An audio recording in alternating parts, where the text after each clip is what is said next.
रामायण के सच होने के 10 सबूत। नंबर 1, अयोध्या का हनुमानगढ़ी। माना जाता है कि श्री राम की प्रतीक्षा हनुमान इसी स्थल पर करते थे।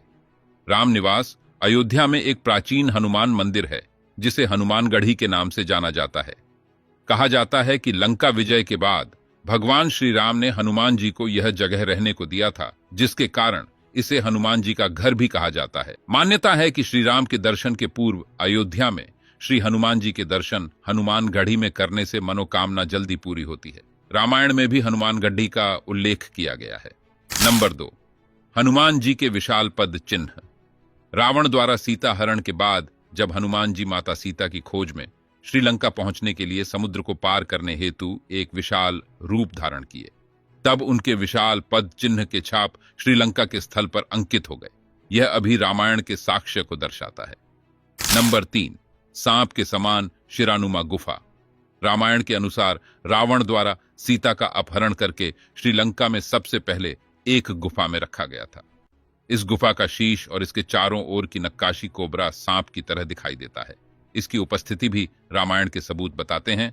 नंबर 4, रावण का महल। लंका में रावण का महल था जिसमें वह अपनी रानी मंदोदरी के साथ रहता था।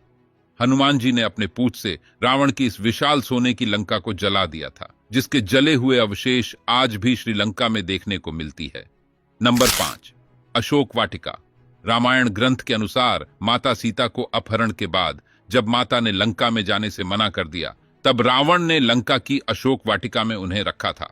अशोक वाटिका में व्यापक मात्रा में अशोक वृक्ष थे। यहीं पर एक वृक्ष के नीचे माता सीता रहती थी।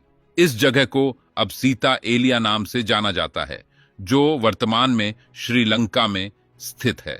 नंबर 6, गर्म जल के कुएं। रामायण बताया गया है कि रावण ने अपने दानवीय शक्तियों के प्रमाण के लिए लंका में गर्म जल के कुएं बनवाए थे।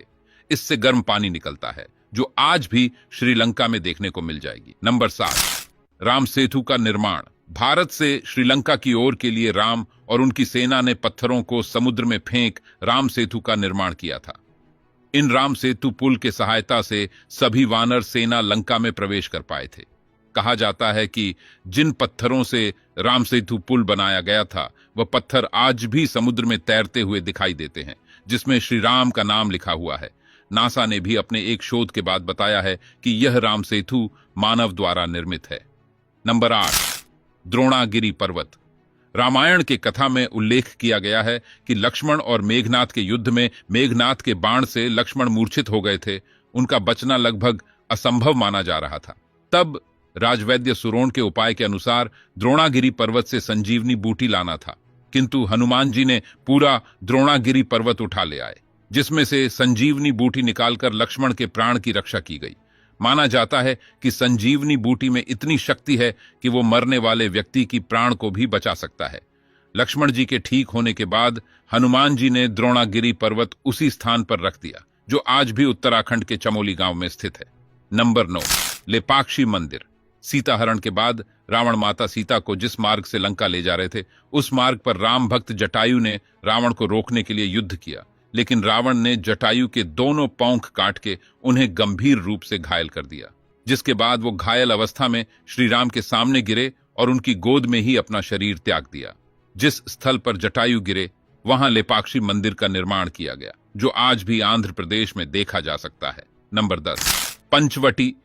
मान्यता है कि जब राम, लक्ष्मण और सीता वनवास के लिए निकले थे तो वह नासिक पंचवटी जंगल में रहते थे। इस जंगल में लक्ष्मण ने रावण की बहन सुपनखा की नाक काट दिए थे। ये पंचवटी वन आज भी नासिक में है।